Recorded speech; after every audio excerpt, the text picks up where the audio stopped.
What are the first words that come to mind when you hear the word deaf? Is it loss, lack, pity, isolation, something that can be cured or fixed? Do you think about what deaf people are missing, how they can't hear the rain or listen to music?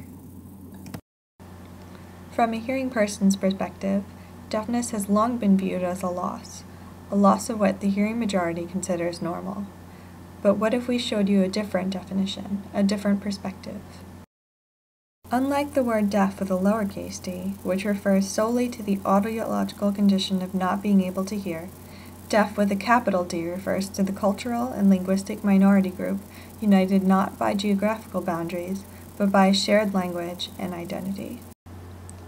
Like every culture, members of the deaf culture share a common history, distinctive mores, values, attitudes, traditions, and most importantly, language. In the United States, this language is American Sign Language, or ASL.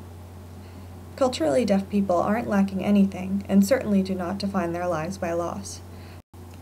For starters, most were born without hearing. Can you lose something you've never even had in the first place? When you look at this glass, do you see it as half empty or half full? Depends on your perspective. In a similar fashion, you can look at a deaf person and see either hearing loss or deaf gain. Deaf gain is defined as a reframing of deaf as a form of sensory and cognitive diversity that has the potential to contribute to the greater good of humanity. Rather than focusing on what might be considered as missing, deaf gain focuses on what is present, full, and complete in deaf people's lives. In ASL, deaf gain can be signed 3 different ways. Deaf increase, the opposite of hearing loss.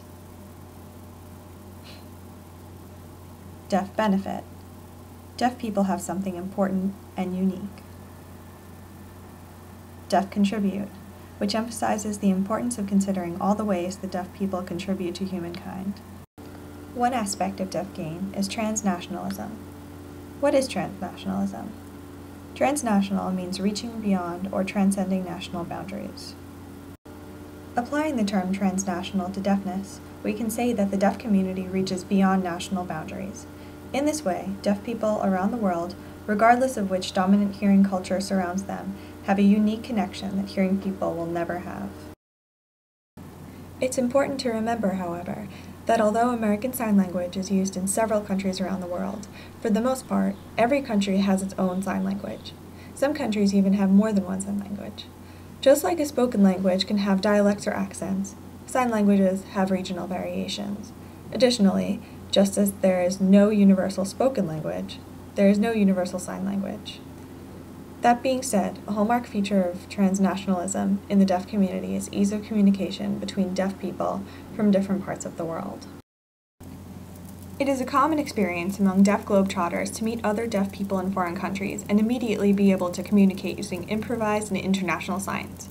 This is a stark contrast to hearing travelers, who must take the time to learn each other's language before they can hope to communicate successfully. For deaf people, such formal language boundaries are no impediment. For example, what exactly are you doing in the United States, Mr. Nagorski?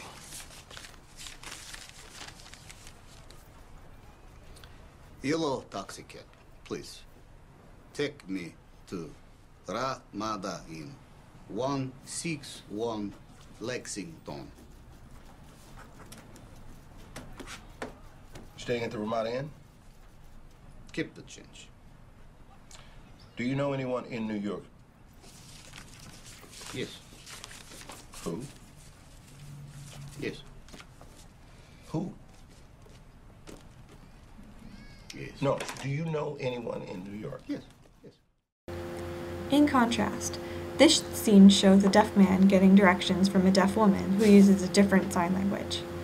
As you can see, when two deaf people who use different sign languages meet, they have a much easier time communicating than two hearing people of different languages. Because of the shared features of sign languages, such as rule shifting and classifiers, and the superior visual and facial analysis skills that deaf people have, it does not take long to figure out what the other is saying.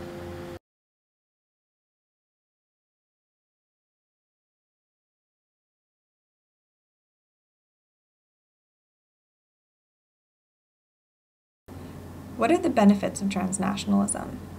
The transnational deaf community provides a true example of global citizenship. Deaf people are not solely citizens of their own local community or even nation.